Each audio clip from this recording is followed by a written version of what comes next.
Thank you for the opportunity to speak to you today about my experience, really, and some of the tips I can maybe provide you in, opening up a therapy practice as an AT, or really as a healthcare clinician in general. There are some significant lessons that I have experienced over the last, well, geez, almost 15 years now. So this particular presentation, while not very sort of content heavy, is really just an opportunity for me to help guide you and really alert you to some things to think about as you're contemplating in stretching your business potential and obviously opening up a therapy practice. So here we go. There is a bit of a disclosure here. I do own the Position Release Therapy Institute, which is a company that provides continuing education and certification in position release therapy.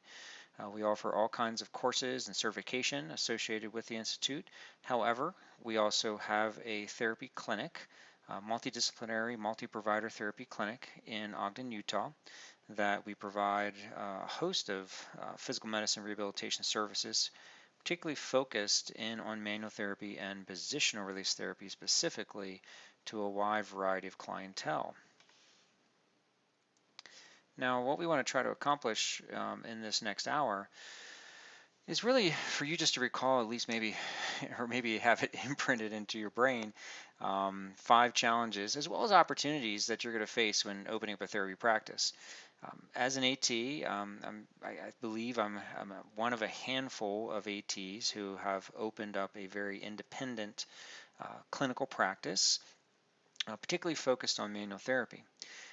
And number 2, we want to have you be able to articulate, maybe how to definitely navigate these 5 challenges and opportunities. And I'm hoping that you gain that from at least some of my experience that I can provide you, as well as tips.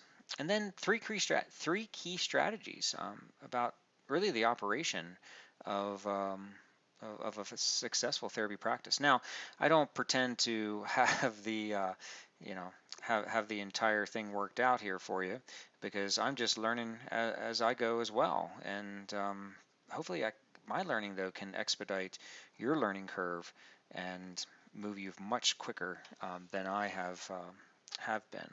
So I opened up a therapy practice, formal therapy practice, brick and mortar building back in 2012, just right at the beginning of January 2012, and we've been at it ever since.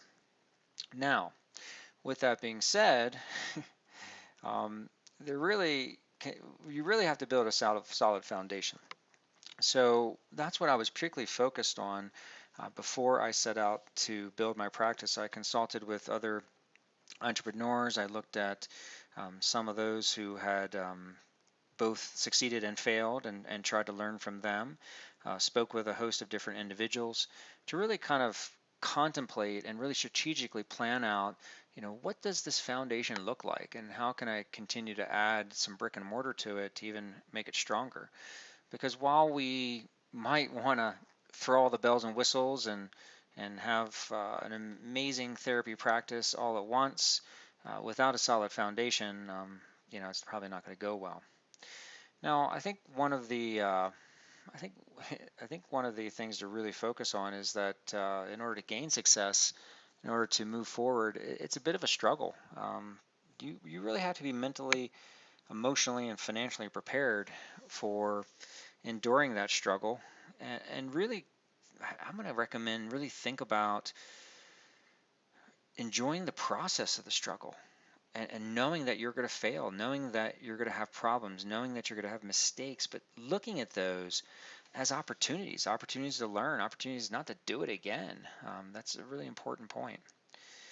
Now, you can decide if you want your practice to be part of fulfilling your destiny, but it is for myself. The Position Release Therapy Institute really was formulated and intended to help alleviate and end the suffering of others, not only through provision of a really dynamic manual therapy that really helps eliminate pain quickly, but more so to teach others how to help others Really, that old analogy of teaching someone how to fish for a fish versus fishing for themselves. Now, I say this because it's really, really important. You're going to be under so much stress and struggle as you go through this process. If you don't have some kind of really fire, some kind of driving purpose, some kind of destiny, it's going to be really challenging. So fulfilling that destiny, moving forward in your business, really requires some significant fortitude. So I think there's a lot of reflection that needs to occur before you step into having a practice. And and if you go into it like, well, I'm going into this just to make money, there's lots of ways to make money, and in reality, as an AT particularly, making money in a clinical practice is even more difficult for us as it is for some other healthcare practitioners, which we'll talk about in a few moments. There are no overnight successes, even though you see it on YouTube, and we see people who are successful, and then we call them overnight successes. Most of those overnight successes are 20, maybe 10-year overnight successes. So that is definitely the case for us. I still, as far as we have come, I still don't feel like we're a success yet. I think we're kind of on the timeline of a toddler in the sort of maturation cycle of human life. But in that struggle, in that sort of process that we've been going through, we are slowly gaining success. So really measure your successes in short milestones and celebrate them because they are immense when they do occur. Even though you might not be filling your whole jar of of your whole jar of success, one little drip each time fills that jar over time. Now, I say failure is positive. I know that sounds possibly somewhat like an oxymoron to some individuals, but it allows us to really gain perspective and learn from our mistakes and move us forward. I look back in my particular therapy practice and business in general at some of the immense failures I had. Losing thousands of dollars, employees who didn't work out, potential lawsuits, things of these nature. Those failures, those learning opportunities really helped, were really big catalysts that help move us forward. And I'm really embracing it. We're going to have others. When you're trying to stretch yourself out beyond what others are doing, you're trying to stretch yourself in your skills, you're trying to stretch yourself and really moving your practice forward. There's got to be some mistakes, and so having the right mindset, as Karen Dweck has said, a growth mindset is really, really critical because failure is inevitable, and if it's positive and you have that mindset, then you're going to move forward. Now, I hate to break it to everybody, but you're not going to make money right away. It's been a decade for me, and I would say we're just starting to make money. Now, I could have accelerated that, I believe, if I had proper training, proper skills, or not proper, but more skills related to business and entrepreneurship. And it really wasn't, believe it or not, it really wasn't until a couple of years ago where I firmly committed to PRT-c, Positional Therapy Institute, being my destiny, my pathway, that I really started to make money. It's when I was kind of vacillating between kind of wanting to be secure, but maybe doing this business thing, where I wasn't really able to move forward. And so having that destiny, sorry about that, guys, that should have been turned off. So having that destiny forefront and that purpose is absolutely critical, because when the money doesn't come in, you've got to have some other fuel that keeps you going. Now, making money as a goal will often lead to failure. I kind of preempted that earlier, but that is really, really important to kind of keep in mind. Money is required. Money needs to move us forward, and money needs to further your mission, further your destiny. But money by itself, making money just to make money, there's lots of ways to do that. And trying to do it through entrepreneurship and business is really a tough way to go if that's your primary idea of why you're doing what you're doing. The bad things happen for a good reason. Well, I kind of mentioned that earlier about failure. it's hard to embrace that when they do occur in the midst of the craziness. However, most every bad thing that's happened to me to date has really turned out for the better.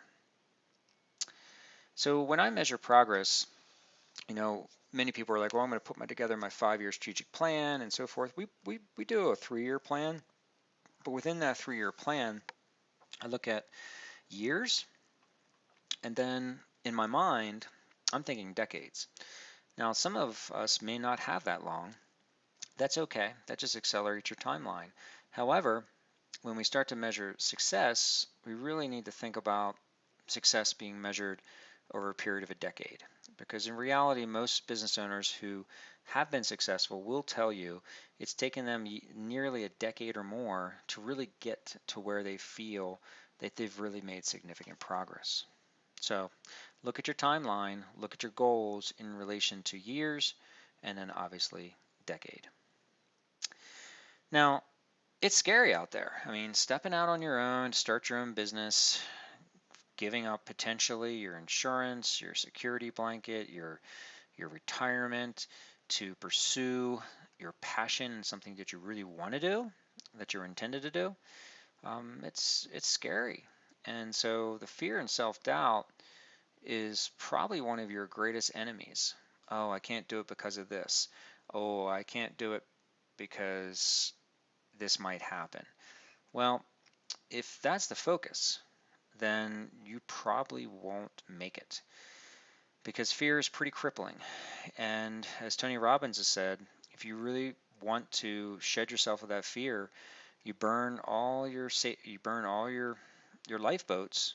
You jump in one and you battle like heck to the island. I'm going to paraphrase him, but essentially what he's saying is, man, leave fear behind you. Go for it. And if you don't make it, you don't make it. But at least you've given it a shot.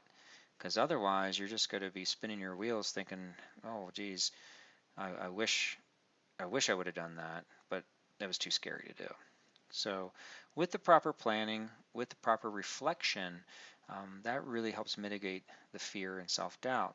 And obviously having others around you as a support network and having tools and resources at your disposal will really help mitigate that fear and self-doubt as well. Now, these challenges and opportunities that arise for you, I'm going to frame out a few of them. One is just really, let me just kind of forward this here. Come on back. Is making that leap.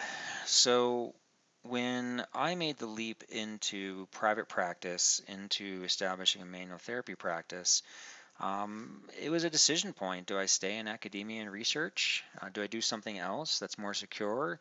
I have a family. I've got people to support. So I really had to make an assessment. How big of a leap can I make at this point in time? But also, what supports do I have to enable me to make that leap? It's scary. It's scary to make that leap into entrepreneurship, but there are huge opportunities with that challenge of making that leap. Funding is obviously another huge challenge. It's an opportunity, of course, but a huge challenge. How do I transition? How do I transition from making my 9-to-5 salary, or maybe I'm a professor, maybe I'm a researcher, maybe I'm an AT in a clinic. I've got a good salary. And so I was able to do it primarily because I had a wife who had a fairly well-paying job. We had insurance. Some don't. And therefore, you have to really kind of consider, do I get my funding through small business loan? Do I get it through credit cards? Do I gain it from family? Do I pull it from my personal savings? Do I work part-time or work even full-time and then burn the midnight oil, developing my business at night? So all those are considerations in essentially determining, the funding that you need to make that leap and for your business to be successful. I think what's really critical though for the AT and any clinician who's stepping out into therapy to start a private practice is, what is the niche? There's lots of therapy practices. I mean, there's therapy practices on every corner, right? So what is it that I can offer that no one else does? Or what can I offer in a way that's better than anyone can offer? The classic example is, lots of people can make a cheeseburger, but for some reason McDonald's seems to have the handle on that they've essentially made the better cheeseburger, at least for the most part. So what is my niche? What's unique about me? How can I make what I do more unique or more efficient or more attractive to the public? And then fourth, before you go into a therapy practice, I really want you to start thinking about, what are my multiple streams of revenue? Not just providing patient care, not just providing one aspect of patient care, but what are the multiple revenues? If one goes down, can I rely on another? So it's an important concept, not only in business, but it's an important concept in life. When we think about retirement, we think about having multiple streams of revenue to support us.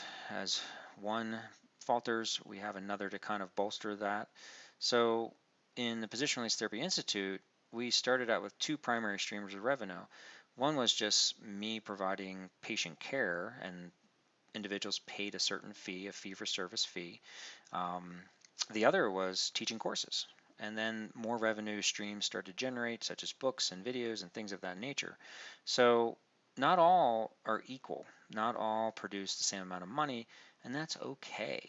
But you need multiple streams to be coming in at all times.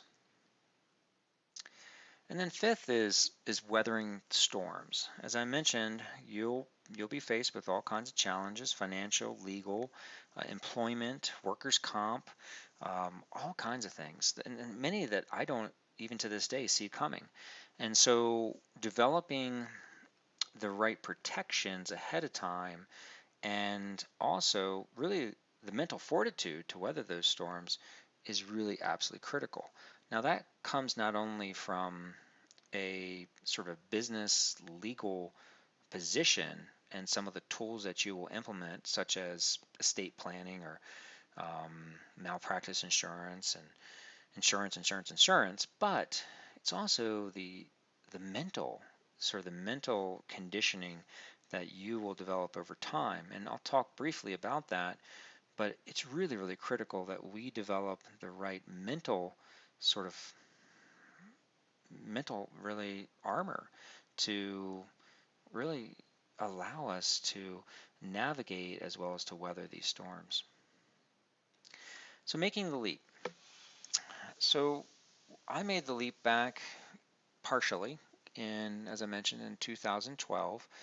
I continue to make leaps, and you'll continue to be jumping over chasms of uncertainty over and over and over again. But the initial leap is probably the most scary. But here, think about this, guys. What if you don't make the leap? What if you decide not to do it? What will you say to yourself 10 years from now, 20, when you try to check out of this world? Will you regret not making that leap? And if you answer, I would regret not making that leap, then you should make the leap.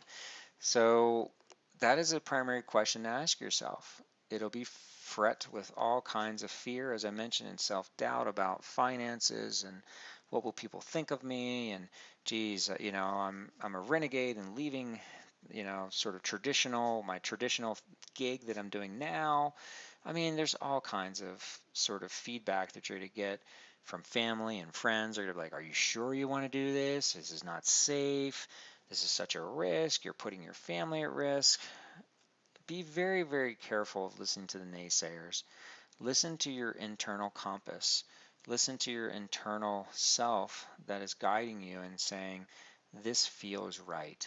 I'm really wanting to do this because of X. So that comes up with that point of reflection, like, why are you trying to make the leap? What is it that you really want out of opening your own therapy practice? So probably the biggest, I guess, moment of self-doubt or uncertainty often comes from how am I going to make all this happen um, in relation to funding? Well, we talked about multiple streams of revenue. That's important. Will you be self-funded? And when I started out, I was completely self-funded. Most people will be. You have not built up a significant amount of capital. You're not in the point. You're not at the position to be seeking capital from angel investors or others. So with that, what support network do you have? And I mentioned earlier I had my wife, but I also had to think about dipping into my retirement, my savings. I had to think about credit cards. I had to think about loans. But the support network, whether or not you tap into it or not, and for many it's going to be your family and friends, that's a slippery slope. Um, if you decide to ask your family and friends for money, you have to let them know they may never see it again. And that's really important, that you're really upfront with them, and there's no guarantee that this money's going to come back. Now, with that being said, should you grow as you go? I'm a huge advocate of grow as you go, and what I mean by that is you do not overextend yourself too far, put yourself in too much debt, because in small business, and particularly in therapy practices, there's a lot of uncertainty, and therefore you want to invest in your business as you grow. And the only drawback to this approach, here's the drawback, is it goes slower. So it goes slower, however, it's safer, it's more secure than seeking lots of loans with high interest rates or even low interest rates, but rather than taking on a tremendous amount of debt early, buying a bunch of equipment for your clinic and trying to get everything kind of fancy and nice all up front, it's dangerous because you have a lot of leverage against you. And if something goes south, and for us it did, we had a situation, it was in the time of the Great Recession, around 2008, and that extended obviously for all of us into 2010. But we had a real drop off on not the patient side of things, but in the courses we taught. So people just didn't have the available funds to go out and do continuing education. Now we had a recent situation that it was similar. It was just last year when our administration decided to shut the government down. We rely heavily in our area on the military contractors at the local base, as well as the IRS and so forth. So we saw a real drop in our patient revenue too. So what protected us there is I didn't have at those particular times too much debt that I couldn't shoulder. So I'm a big advocate, grow as you go. It's got to go slower, but that's okay. You'll be more safe, you'll have more security. However, if you decide to go with a lot of funding up front and to leverage yourself, you just have to be prepared that when the bill collector comes for the money, that you might have to shut down, sell equipment, sort of downsize, reallocate funds, pull funds from other places, but that's entirely a personal decision. But we went grow as you go, and that was much smarter for us at the time. So investment's another. We're actually at the point where we're looking at investment, not only us investing personally and as a business, which I'm a strong advocate of. Even if you're investing $5 a week, it's a lot better than, and I'm talking traditional investment, S&P Index 500 stocks and things of that nature. But you have to, if you're going to go investment route, you really have to think about not seeing that money. So it has to be automatically deducted out of your paycheck or out of whatever source of income that you have coming in. And you really have to educate yourself very thoroughly on investment. If you decide to go into the investment world and start investing your business income for the future, I really highly advocate you find yourself a fiduciary, someone that's not biased, that's a certified fiduciary who can help you navigate some investment options and so forth. Now, if you decide to seek actual investment, angel investment money, it is quite a process. And again, the education piece is absolutely critical. But with every investment, particularly when it comes to giving away equity of your company, there are strings attached.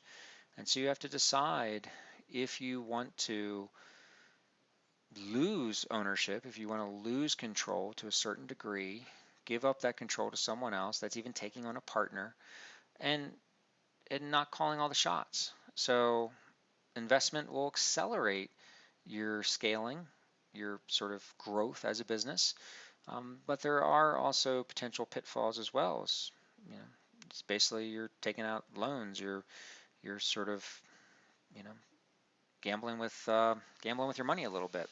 So again, there's smarter investments, there's safer investments to go, and there's also safer ways to gain investment. Loans, well, when we sought loans initially, I was not very successful. There's no problem. There's no problem with lenders out there that want to give you um, loans, and once you're established as a business, you'll be inundated on a almost daily, weekly basis with loan companies who are trying to sell you a loan, and it's very attractive, but the interest rates are high, and some up to 90%. And I know that sounds crazy, but you really have to look closely at what the terms are when you enter into these loans. Some of the more safer loans are SBA small business loans, and but when you even with those, um, you might be able to get a smaller interest rate, but again, you have to kind of parlay gaining that money against what you are currently making and what your potential is to pay back that loan, as well as its term, be it 6 months, 9 months, 1 year, and so forth.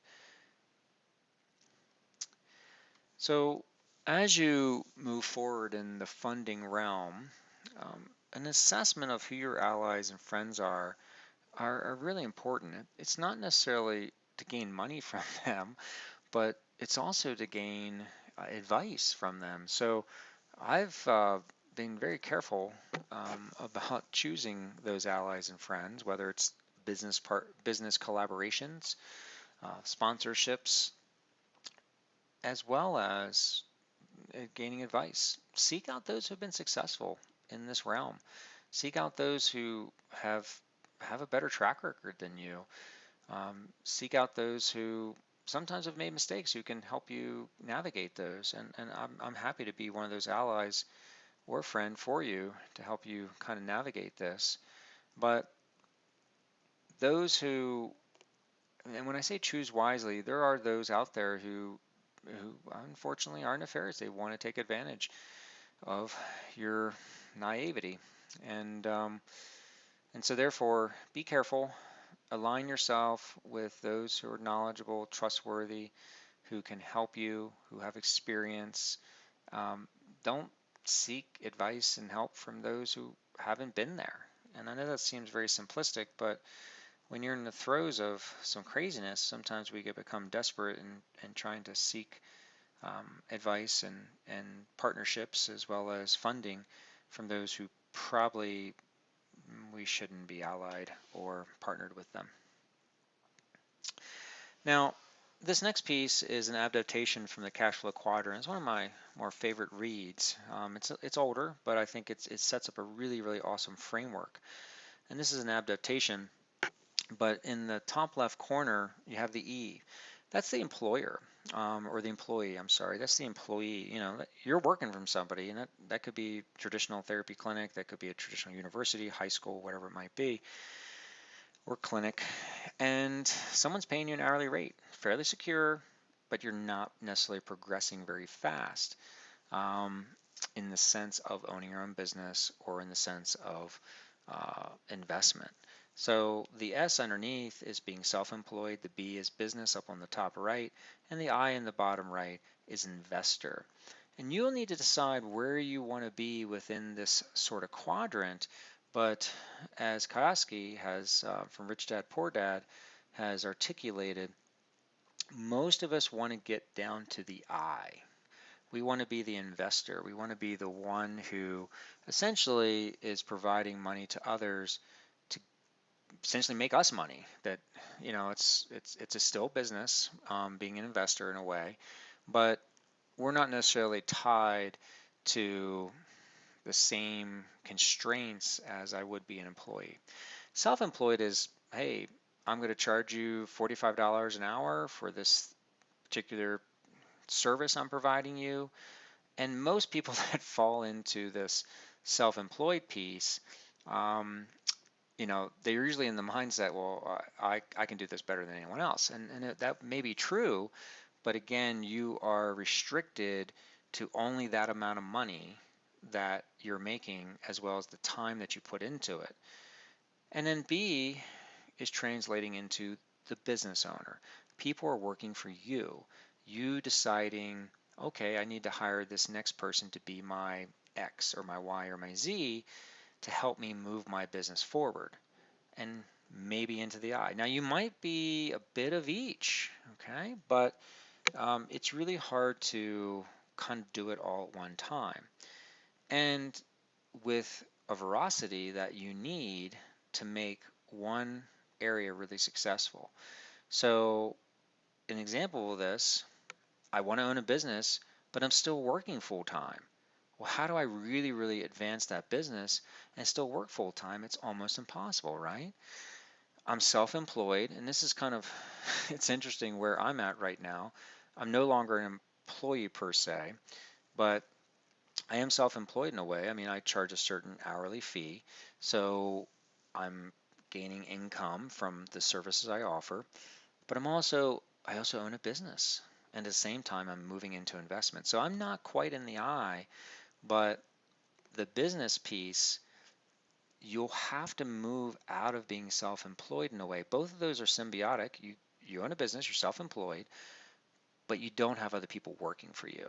So they're essentially not making money for you. And that's where you want to be as a business owner. You want to be in a therapy practice where your other clinicians are making money for you. And so with that, of course, comes all kinds of challenges in managing individuals and managing cash flow and making sure people are doing what they're doing. But that comes back to what we talked about earlier as far as making sure that you have the right supports and adequate plan in place. Now, this is one of my more favorite reads probably in the last 5 or 6 years. This is from Simon Reynolds. He's an amazing entrepreneur slash consultant. I highly recommend. I don't have any affiliation with any of these resources, just ones that have worked for me that I like. There's tons out there. But I really think this rings true on essentially why people don't make it in business. There's no clear there's an unclear purpose. Like, why am I really doing this? And it comes back to what we were talking about before with, is this my destiny? Is this what I was intended to do? It really should be something larger than yourself. So your purpose, your destiny slash, it really should be larger than yourself, because if it's not, it's really hard to maintain that motivation. Destructive thinking. I can't do that because of this. I can't do this, or I'm not good enough at this, or I don't have budgeting skills. I don't know how to do this. Well, you got to go out and get them. So that destructive thinking, give yourself 5 seconds as you get into those modes. We all have them. We all have them. And say 5, 4, 3, 2, 1. I'm done. You know, I mean, it's so vitally important to not enter into that mental spin that takes you down the drain. Low productivity, and you'll have to decide how to maximize your productivity. I'm a huge fan of an early morning routine, and the research shows us that if we set very consistent habits, particularly early in the morning, that we would be more productive. We should, and this extends beyond the to-do list, this moves into the personal health, emotional realm, meditating, planning, exercising, eating right, the amount of sleep that we get are all critically important. Early on, I made huge mistakes in burning the candle both ends. You become less productive. It seems like you're being more productive, but in reality, you're not. You're not as sharp, you're not as efficient, you're not as clear-minded. So low productivity is a big killer. So have a plan for how to be more productive and educate yourself in how others are more productive in business. This comes back to a point I made earlier, the fixed mindset versus the growth mindset. The fixed mindset is, hey, this is the way it is. This is what my limitations are. I met a guy yesterday. We were in the gym, and I go climbing sometimes in the morning, and well, twice a week actually. My routine, my discipline there. And we were just chit-chatting. He's a CEO of a large corporation, and I was blown away. We were chatting, and he said, "Well, I said I'm just here to maintain my shape because I'm trying to be realistic. I know I'm never going to be a 5'12" climber. I'm just going to be a 5'10" climber." And I was looking at him like, "What?" you know, I said, "Don't put any limits on yourself." I just came out and said that to him, and he kind of looked at me real weird, and he's like, "Well, I'm just functioning on reality." Well, guess what? I said this to him later when I saw him in the locker room. I said, "Hey, I thought about what you said about this thing about being realistic. And this living in just reality. I said there's only one problem with that with that argument." I said, "You create your own reality." And he said, yeah, I do. But I just let you know I'm really motivated. And I'm like, yeah, motivation's one thing. That is one thing, and it's really, really important to have. It's really important to have motivation. It's important to have daily motivation. But you must have a growth mindset, and the growth mindset comes from embracing those failures, embracing those experiences, and really not putting any limits on yourself in business or in life. Weak energy. Okay, so the energy piece is pretty critical. I mean, running a therapy practice, wearing a bunch of different hats, weathering those storms, you need to have energy. And so several years back, I really felt really weak on the energy scale. And so I sat back, I looked at myself, and I said, okay, so how can I maximize my energy? What am I doing that's sapping my energy? So I was able to tap into a resource. I was exposed to it by my sister, who's a really high-powered CEO person, and she says, "Hey, you got to get into this. You got to look at this." And it's a thing called impacttheory.com, and they talk a lot about how to maximize your energy. And so one of the immediate things I did, I completely shifted my entire circadian rhythm. Yes, you can do it. So after 40 some years, I was always a night owl. I'd work from 9 till 2 almost every night. And then I'd sleep in, or not sleep in, but I'd sleep till 7, 8, and then I thought I was being really productive, but I found out I wasn't. So now, to bed by 10, up by 4, or at least 5 at the latest. So in that switch, in that change, I start sleeping more. And one of the things we know about current research is that, in regards to sleep, is that it's highly, highly important.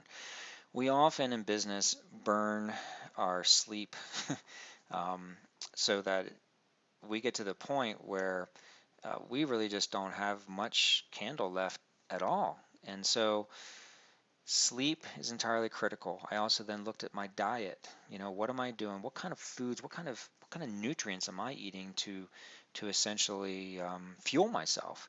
And I looked at meditation. I embrace meditation. Now I meditate almost every single day, 10 to 20 minutes a day. Absolutely critical, not only for weathering those storms, but providing energy. And then working out. It's so critically important in whatever fashion or shape that you do. But it has to be consistent, it has to be disciplined, it has to be regular, and it has to fit within your life and your system that you create. Not asking the right questions. Some people are like, well, I don't even know what question to ask. Well, that comes with educating yourself and building your skills. Listening to YouTube, listening, reading books, talking with others, going to business conferences. Maybe you decide to go to a Tony Robbins thing. Who knows? But you really need to start asking the right questions about how to move yourself forward in the therapy practice. Poor presentation skills. You will present as a business owner. You'll be presenting to the Chamber of Commerce. You'll be presenting to local events. You'll be presenting. And so if you do not have strong presentation skills, you must improve them. It's critical. You must get over your anxieties. You must learn just the basics so that you can get your message across quickly and clearly so that you can gain clients. And this occurs on a day-to-day basis when we are working with clients, a patient, but also it's my investor. It's who you never know who's going to be your investor. You never know who's going to be the person that supports you. So critically important to improve your skills there. Mistaking IQ for emotional quotient or IQ. Okay, so just because you feel, oh, I can't do that. I don't have a lot of expertise in accounting. I'm not very smart there. It does not matter. What matters more is your perseverance. What matters more is your ability to go out there and get the information, put it into action, and also, again, have the fortitude to weather those storms. Poor self-image. It comes across. Very regularly. I mean, I see it happen a lot. Not only, amongst myself, right? Because I have to present an image not only to my employees, to my patients, to investors, to the bank, everyone in between. And it goes back to that old adage, fake it till you make it, maybe.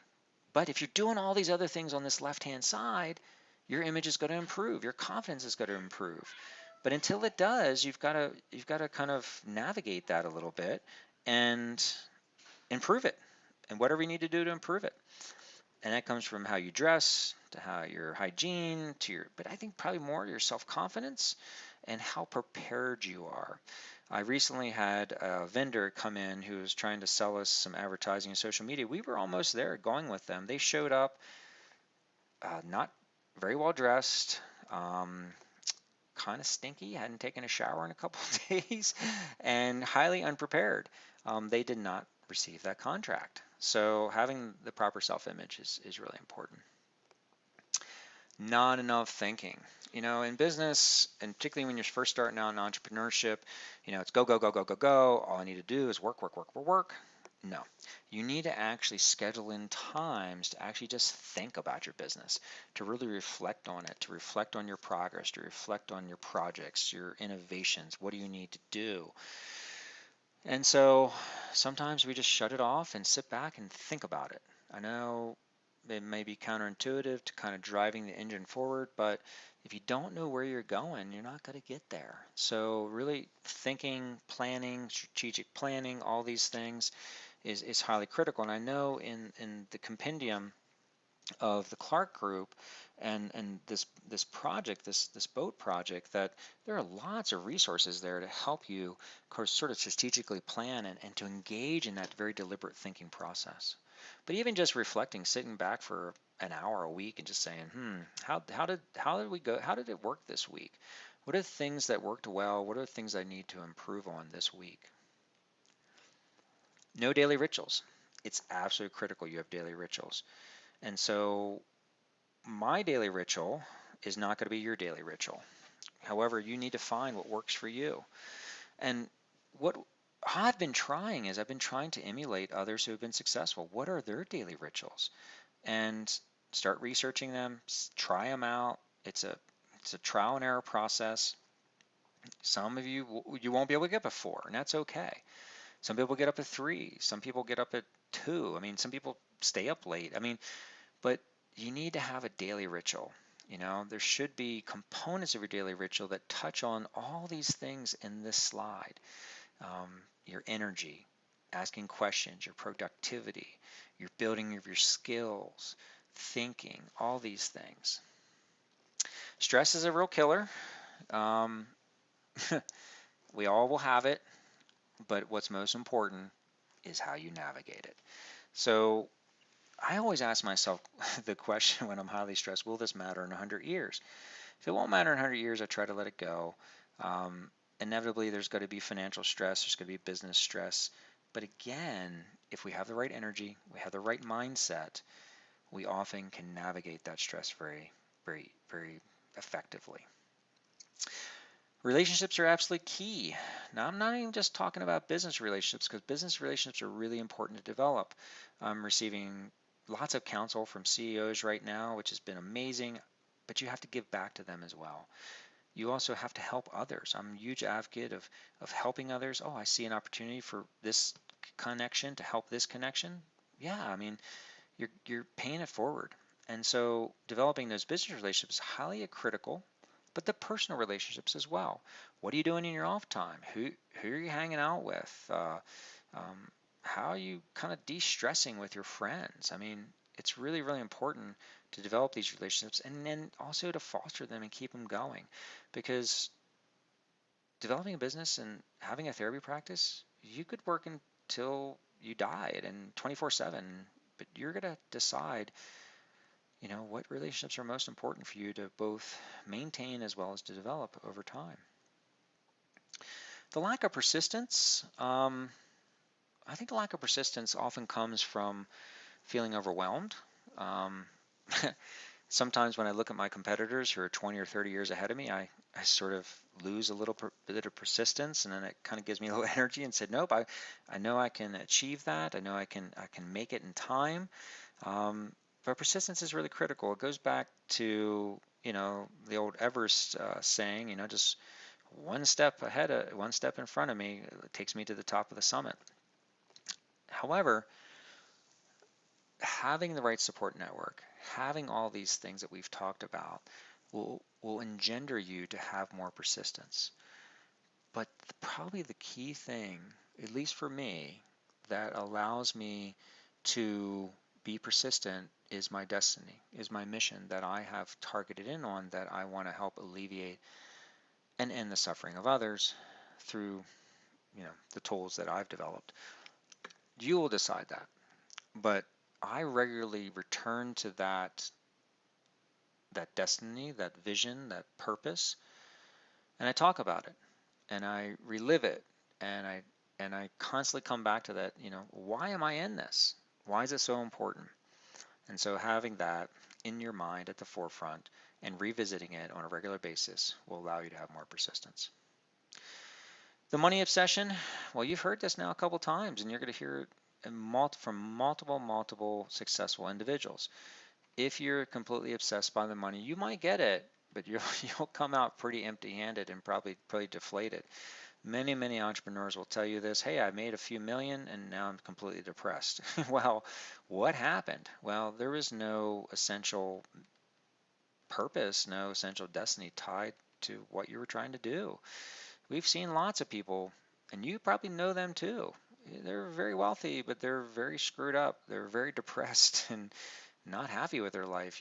So they say money's not everything, and it is true, but you need money to make the business go. But if you're obsessed about it, and that's all you're focused on as your end goal, you'll come up pretty darn short, and often it lends to a lot of these other reasons why you're going to fail.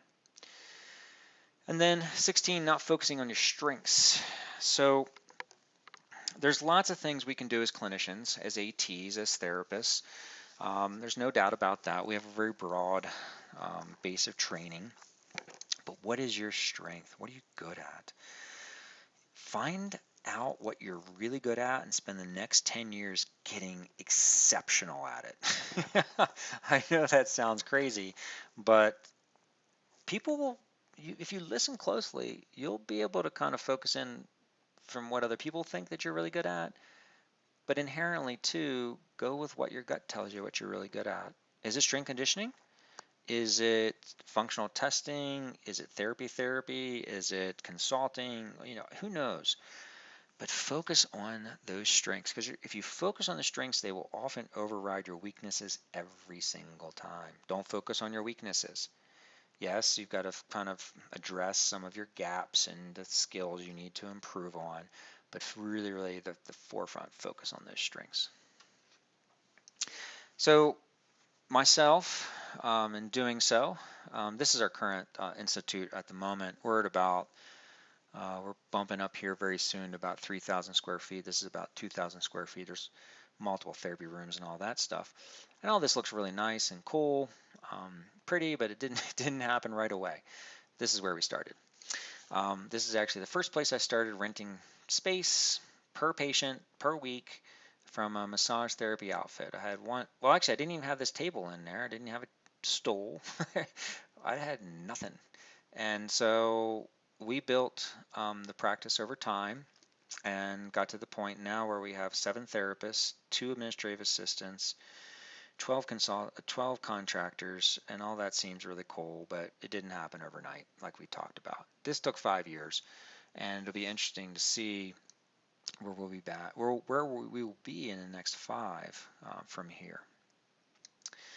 So we talked a fair amount about finding your niche, and these are questions that I'm actually asking you, to really answer right now. What makes you a unique provider?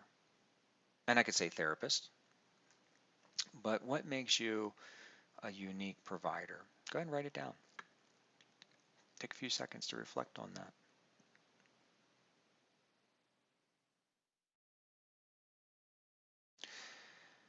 The next one, the gap I could fill would be, and we're talking about a gap which kind of forms your niche. Maybe think about your community, think about your profession, think about what you want to do. The gap I could fill would be, write it down.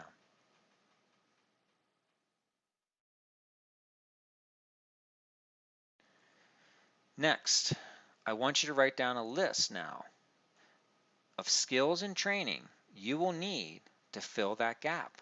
You may already have them, and that's really cool. But also think about the business ones. Are you good with QuickBooks? Are you kind of skilled in social media? You have to really start to think about all aspects of what's going to help you fill that gap. So write them down. Skills and training needed to fill the gap. Write at least 5.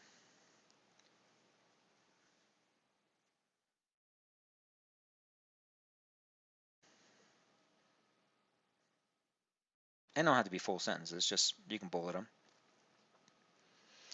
And then finally, what do you know about your industry?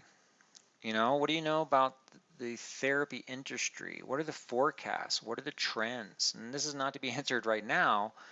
Well, you could probably jot down a few trends you think are either occurring now or might occur in the future, but we're constantly monitoring that. What's the next big thing? What's the next thing coming out? What's hot right now? What could be hot in the future? Because you're going to want to maybe capitalize on them. It comes in both patient preference. Patients right now want the latest, shiniest therapy tool or something they've seen on TV or something that Mike Phelps had on them or in the Olympics and so forth. So, capitalize on those trends, but try not to be carried away by them, and try not to get too pulled in 1,000 things that you could do. Focus on your niche. Focus on your strengths. While the Position Release Therapy Institute, we could do all kinds of therapies. What's our niche? Our niche is position release therapy. So we're focused on that. But we're paying attention to the other ones: dry needling, cupping, and all those other things that come along every 5 years, or some say 20, and cycle through. But continue to focus on your niche, but again, pay attention to the industry forecasts and trends. The streams of revenue. I can't overstate how important that is. I can say that I've not probably done as good a job as I should have on the streams of revenue, but I try to diversify even within the clinic what we offer our patients, programs we offer our patients, and some fail horribly and, and we limit them and get rid of them, and some are showing promise, and then we try to nurture them and give them some fuel. Um, and so here's what you can think about as broad categories. You have your healing, your therapies you provide. Those could be also functional capacity evaluations for workers' comp. They could be um, functional movement screens of some sort or another. They can be all kinds of healing apparatus. Um, how about product? Like, are you selling CBD oil? That's our latest sort of like hot trendy item that is making us money. But what are other products too that support your healing that you're trying to provide? That's what we think about. What are the things that I can give a patient that's going to help them even heal and feel better once they leave here, that they're going to buy and I want to make money on? And then what's a durable product? We rent traction units, we rent nerve block units, we rent all kinds of stuff. Not only does that help us help heal the patient, but it also makes us a little money and then saves our patient money, because who wants to go out and buy a really expensive piece of equipment when they're only going to use it for 6 weeks? Prime example of that is a SAM unit, like a little acoustic ultrasound device. So be careful though of buying too much capital goods, too much of these products up front. Buy them in small quantities, grow it as you go, add them as there's a demand for them. And then there's consultation. Most of you who are entering into a therapy practice or are thinking about starting therapy practice have some skills. So how can you leverage those skills to provide consultation and make money at it for others? That's an option for you. So for example, I'll just give you one that ties into the performance piece and healing. But I was asked to consult on a strength conditioning program for a high school cross country team. Well, it's small, but it's consultation, and that can build over time. And some of you decide that you might want to even expand that into a larger part of your practice, and maybe that becomes your business. Who knows? And then there's the performance piece, which lends really well to therapy clinics. We've become a little more focused on the actual therapy of what we do, but we also have nighttime core training programs, and some might decide to go to agility training and sports performance, strength conditioning, so forth. But is that an option or a bucket? All these are buckets of money that you could be producing. Because remember, we talked about before about these streams of revenue. All these are streams of revenue that you want to keep going. All don't share equal amounts. All don't fill up in the bucket as much as the others, but they're all lending to one another. So whatever stream of revenue or whatever sort of buckets that you decide to bring into your therapy practice or business, I'm a huge advocate. Think about all of them complementing one another. That's really, really critical. Think about them complementing one another. Well, here's the white elephant in the room, particularly for athletic trainers. Going into the insurance market, we'd like to think it's going to take us into the sunset and provide us immense reward. Well, maybe. So the challenges for the AT particularly, and most of us are aware of them, we're not widely recognized. But here's a little dirty secret. If you know what you're doing, you can make it happen for yourself. It may seem very daunting, and people will tell you, and PTs and others and other clinicians, and so, well, ATs can't bill for insurance, or they can't bill. That's actually not true. And there's a caveat to that. While we can bill, and it's legal for us to bill full insurance, it's just harder. It's harder because we're not as far along in the insurance world as other practitioners. We're not as widely recognized. However, there's a few ways to go and navigate around that, and I'm going to give you a few loopholes to get you started out. So with that, there's some opportunity here because not many ATs recognize that they can bill insurance and be reimbursed. Doing so, I'm going to recommend that you not, I made this mistake early on. I went with a third-party billing agency early on, almost lost my entire shirt. Doing so, pulled back from that, decided to educate myself more and said, I really need to figure out how to do this myself. I'm not going to pay someone to bill for me. I'm just going to bill myself. And so I started out um, with kind of what's known as a partial model. A full model is, hey, we're not taking fee for service. Fee for service meaning that you're essentially charging a fee for what you provide, but we're just doing full insurance. Well, any AT kind of sort of stepping out into the insurance world, and we're doing so more so these days more than we ever have. Um, some companies don't even allow enrollment. They're just not open for enrollment to any provider. So it takes many years to get to the point of, well, we accept all major insurance providers. Okay. There are state challenges. There are challenges for ATs with Medicare, as most of you will be aware or become aware that back in, I think it was the early 2000s, there was a Medicare ruling that was slipped in on the AT profession, essentially not allowing us to bill Medicare patients. We're still fighting that challenge, and I believe we'll overcome it eventually.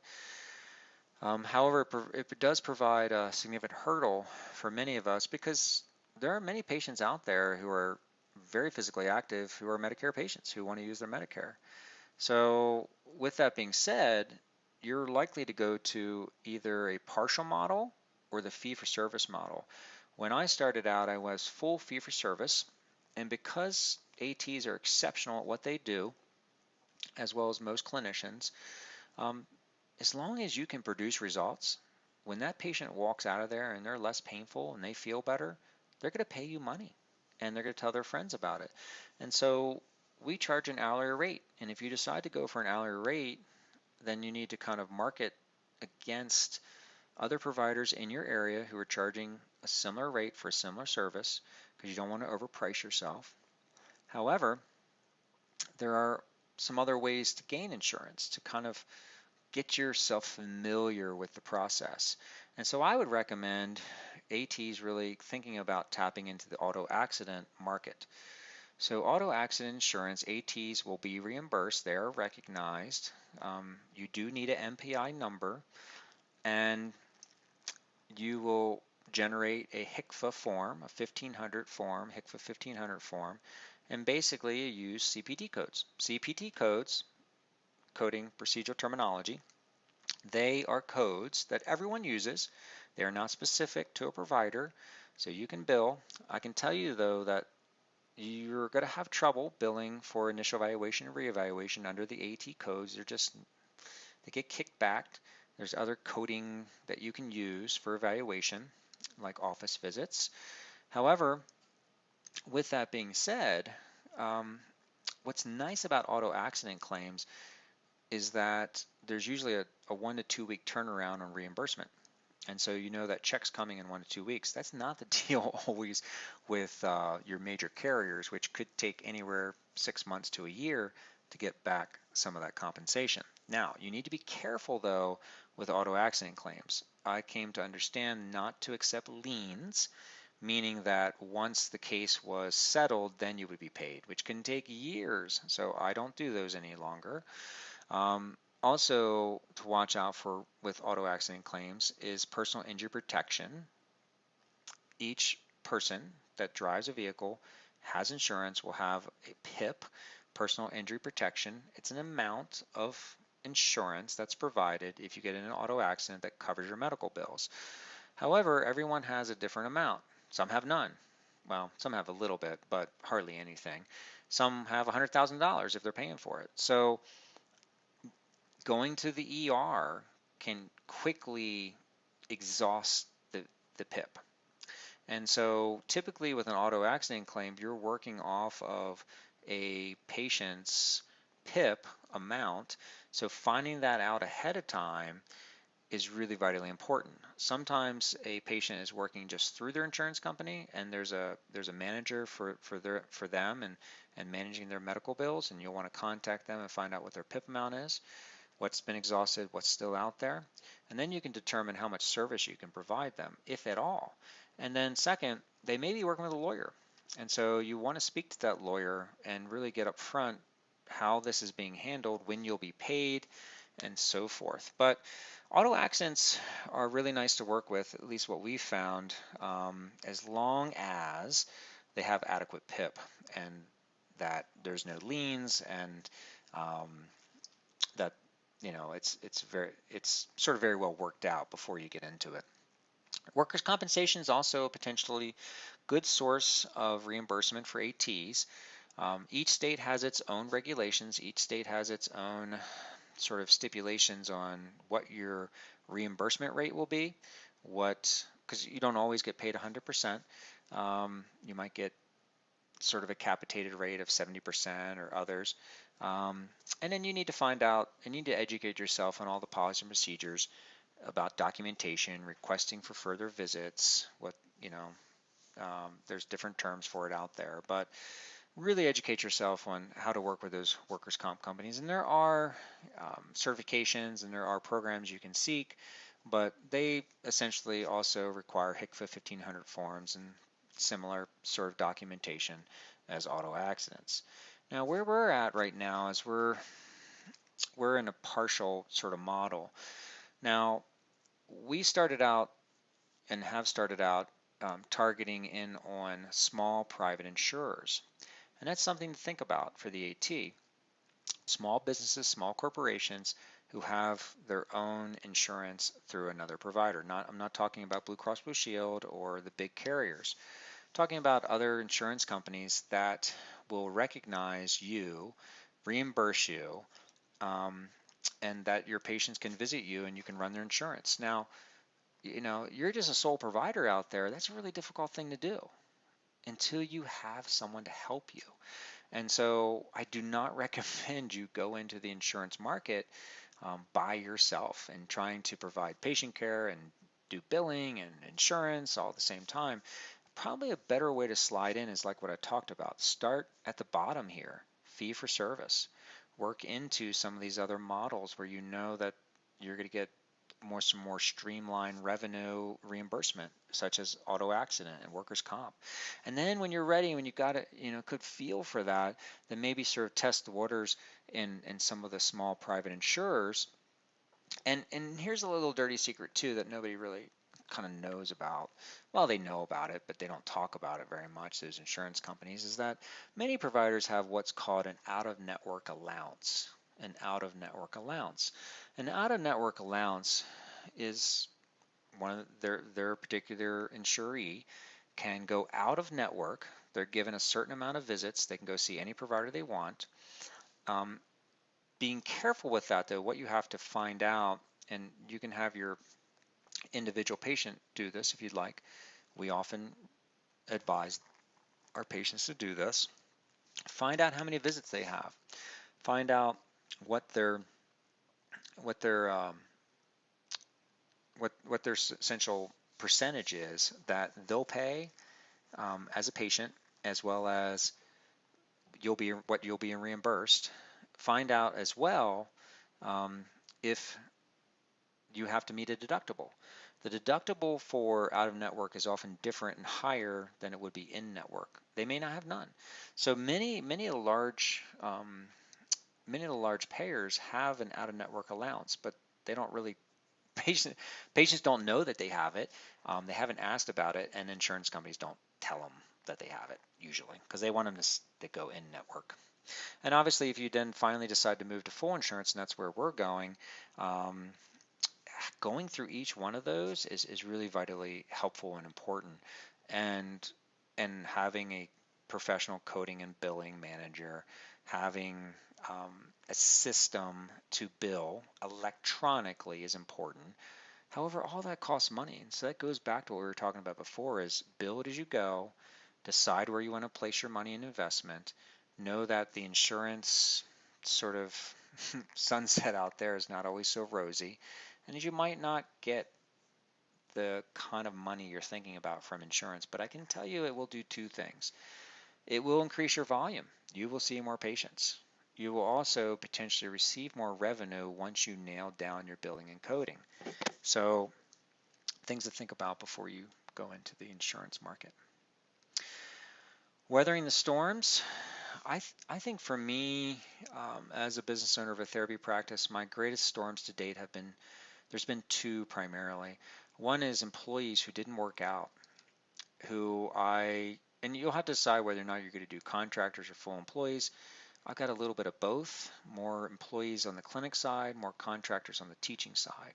However, with some employees who it didn't work out, they'll sue you. I know that sounds crazy. They got fired, you fired them for whatever behavior wrong. They have the ability to go to workers. They have the ability to go to the labor division board and say I was fired unjustly, and then you have to go through all kinds of legal stuff and defend yourself. So having the right processes in place and documenting. Now we have performance evaluations where our employees are evaluated every 6 months and year. And so I have documentation like, you're not doing your job, and this is why, and this is what we did for mediation. And all that is so, so important when you're in front of a judge and you're trying to defend why you fired this employee. So be prepared for that. It's got to happen if you end up hiring people. You're going to have employment issues. You're going to have HR headaches. So those can be huge storms that disrupt your organizational network. Another one, you're treating patients. You're in a medical legal environment. This is why we have professional liability insurance. So we have learned some hard lessons over the years. There are just, believe it or not, there are some people out there who are nefarious who are looking to sue you to gain money. I'm not saying it happens all the time, but I've had it happen in the last decade a few times, and completely unjustified, but they're going to happen. People will perceive what you do to them as hurtful, or they didn't like it, or they walked through your clinic or wherever you're at and they slipped, and we've heard thousands of stories, and we often insulate ourselves and don't think it's going to happen to us, but we have to, even if it doesn't, we still have to have the right protections in place to weather and prepare for those storms. And that comes with legal asset protection, that comes with having the right sort of business license, having the right sort of policy and procedure manual. I mean, the list goes on and on. Now, most of you will learn those mistakes as you go, as I have, and I'll probably continue to learn them as well. And I admit I continue to learn them. But what's important is you look at it as a learning lesson. Like, okay, so that was terrible, but this is what I'm going to do about it, and this is how I'm going to protect myself in the future. So educate yourself a little bit about kind of getting the right legal insurance protections in place the best you can as you go. And then there's the financial. Weathering the storm of the financial ups and downs of owning a business. Any small business owner out there will tell you it's a lot sexier on the inside, or a lot sexier on the outside than it is the inside.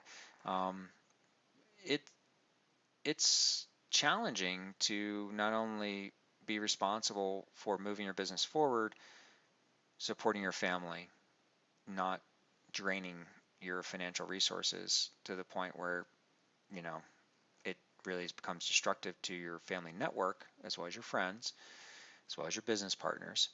But also, it's really, really critical that you prepare yourself, provide yourself, I guess, some slack in a way to know that you're going to have ups and downs when it comes to revenue, to business. So not extending yourself too far, growing as you go, having something to fall back on, being able to take out a loan, being able to take out a credit card if you can, you're going to have to do it. But ideally, weathering storms is all about not making those same mistakes again and having the right protections in place just in case they happen. So food for thought when it comes to those storms that are coming. There's going to be times of great harvest, times of great storm, different seasons. So be prepared for those to happen. I would say there's really 10 key essentials. I mean, I could list a ton here, but these are the things that I've found to be pretty critical as you step out and make that leap into private practice, into opening your own therapy clinic. One, you develop a business plan. We have a need here very soon to reorganize our business plan as we're making some organizational changes. But having that sort of blueprint to guide you is really critical. That's one of the first things you sit down and do. Establish your business license as an entity. One of the things that most businesses or business owners aren't aware about is that you must register with the city. You also must register with the state. So you need a business license for both. Okay, and you may even need a business license to sell product. It just depends on your state. You're going to probably in this day and age need to have some kind of web social presence. Don't go crazy with it. It gets super expensive and it's super time consuming. So focus on starting small. Doesn't have to be very significant as far as web is concerned, website, so forth. But also the social media can be a black hole. If you have the social media skills and you're super savvy and time efficient, great, go for it. However, what we know from most research to date on social media and business is that you should likely focus on one. You'll have to make a determination of which one you want to focus on because it's so time consuming. You can hire a full-time person, if not team, just to do your social media, but it is important. We just live in the world of social media, so you got to have some kind of presence out there. So even though I didn't want to invest necessarily money into social media marketing, I did it a small amount, so I just have a little bit of presence out there. But as you gain more money, as you gain more savvy in that area, sure, continue to invest in that as you see returns and as you see impact of having that presence. This is so critical.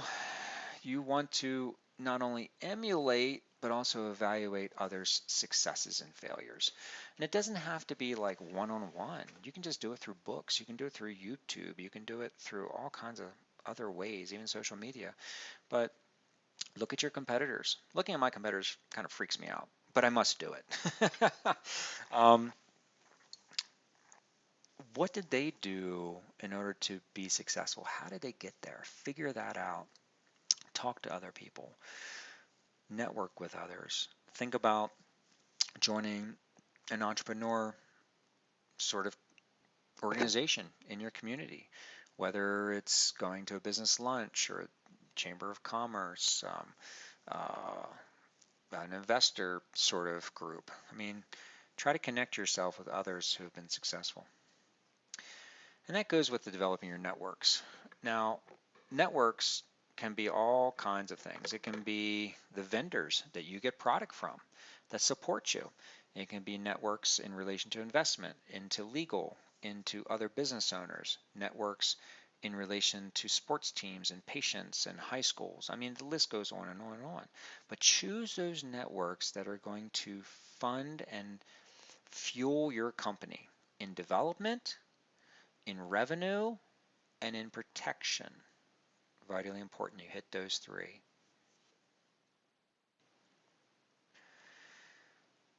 You have to hire an assistant. You'll be by yourself initially, but you'll only be able to do so much in the 24 hours that you're alive every day. So you have to hire an assistant and I would recommend you hire part-time first, just to handle the scheduling, just to handle the day-to-day milieu of owning a therapy practice. You're not going to be able to handle it all. Yes, you're going to have to wear multiple hats all at once right at the beginning, but you're going to have to hire assistants to essentially do work for you. You'll cycle through a few that don't work out. I would highly recommend you avoid family. It just gets really complicated. Yes, you can do it. It works, but I'm just saying if you don't have to, don't do it. Um, and start off with someone just to handle the day-to-day logistics of your business, and then continue to grow your assistants from there. We talked about this earlier, but grow as you go early on. Then once you have some financial resources under your belt, you have some stable projections, you have some stable income coming in, then you can start to think about taking out loans and so forth. Be ready for the long haul and disappointment.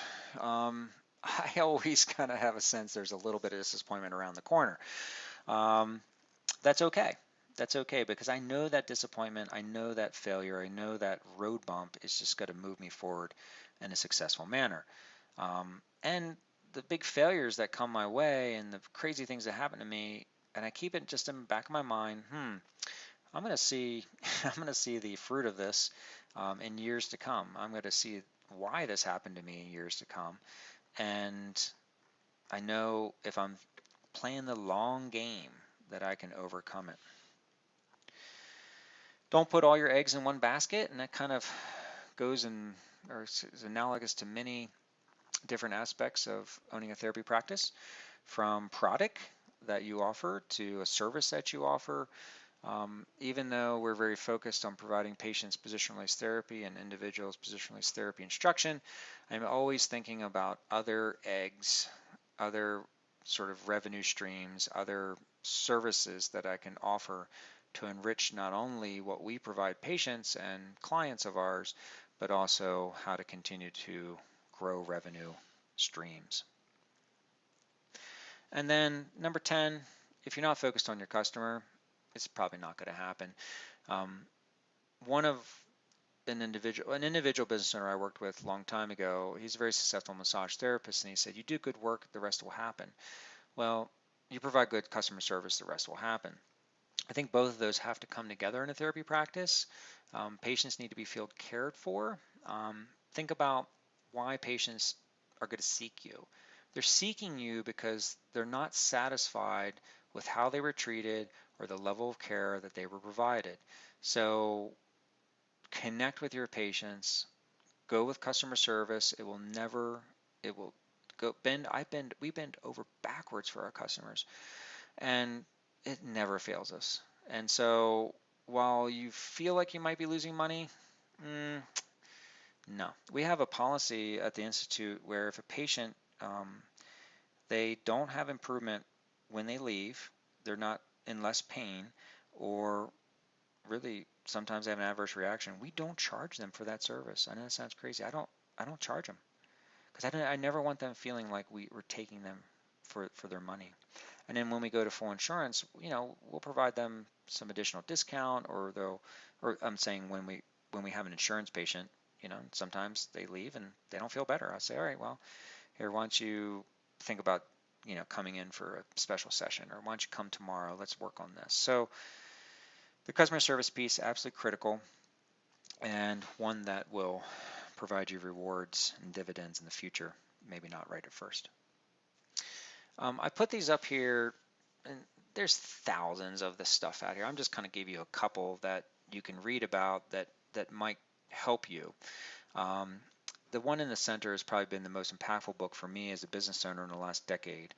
It's called Destiny: Stepping in Your Purpose. And while it's not written for business, it is absolutely critical for helping you connect with what is your purpose? Why are you doing this? Why you make? Because if business was easy, if business was like all kittens and rainbows, everybody would be doing it, right? It's not. It's hard. The struggle is guaranteed. The success is not. To lend from a quote from Impact Theory. And the ones on the bottom, the tops are books, but the ones on the bottom are web resources, social media stuff. The left is the quadrant cash flow, which we talked about, kind of changing your mindset and some strategies to move you from an employee into a business owner and possibly an investor. And then the one on the right is one of those slides I pulled from. This is Why People Fail, a really, really awesome book about how to overcome your obstacles. The ones on the bottom, daily motivation, those are just like good feel, like, hey, get motivated, do this, right? And it helps just to listen to other people who have had challenges, who have had to overcome these obstacles we've talked about. Impact theory, probably one of my most favorite right now. He interviews people who have decided to be entrepreneurs, who've been successful, who have had challenges, and he basically provides you some strategies and a blueprint for being successful. So love that show. Law of attraction coaching, like this one too. This is just a YouTube sort of subscription. All these are subscriptions I have on the bottom, and I have many others. But this helps give me tips on business, on motivation, and how to navigate again these business challenges. And then the last one, be inspired. Uh, Really just more motivational about overcoming challenges of business and life.